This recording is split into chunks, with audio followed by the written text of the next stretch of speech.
Hi எல்லாரும் எப்படி இருக்கீங்க? முகில் தாங்க வீட்ல டைம் டேபிள் போட்டு கரெக்ட்டா ஒவ்வொரு நேரத்துக்கு என்னென்ன பண்ணணும் அப்படின்னு சிறப்பா செவ்வனே செஞ்சுக்கிட்டு இருக்கான். எழில் குட்டி தூங்குற நேரத்துல தான் ஹவர் போர்ட் எடுத்து ஓட்டிட்டு இருப்பான். ஏன்னா அவன் இருந்தான்னா கொஞ்சம் டேஞ்சரு.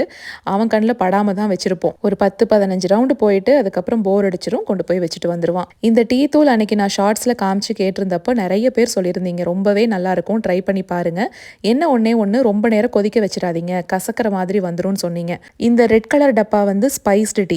ஆரஞ்சு கலரில் ஒன்று இருக்கும், அதுதான் பிளெயின். அதுவுமே நல்லாயிருக்கும்னு சொல்லியிருந்தீங்க. ஆனால் அது பெரிய பேக்காக தான் வச்சுருக்காங்க இந்தியன் ஸ்டோரில். முதல் தடவை வாங்குறது பெருசாக வாங்கிட்டு வந்து என்ன பண்ணுறது அப்படிங்கிறதுனால தான் சின்ன டப்பாவாக வாங்கிட்டு வந்தேன். நெக்ஸ்ட் டைம் போய் அது வாங்கிக்க வேண்டியதுதான். சாக்கர் கிளாஸில் இன்றைக்கி பேரண்ட்ஸ் டீச்சர்ஸ் மீட்டிங் வச்சுருந்தாங்கன்னு சொல்லி போயிட்டு வந்திருந்தோம். அந்த laundry room organisation long video போட்டிருந்திருப்பேன். அப்போவே சொன்னேன் அந்த ஸ்டெயின் ஆனதை ரிட்டன் பண்ணிவிட்டு மாற்றணும் அப்படின்னு சொல்லி. அது இன்றைக்கி வந்துருச்சுன்னு சொல்லி மாற்றிட்டேன். நம்ம நாளைக்கு ஒரு ஷார்ட்ஸில் பார்க்கலாங்களா?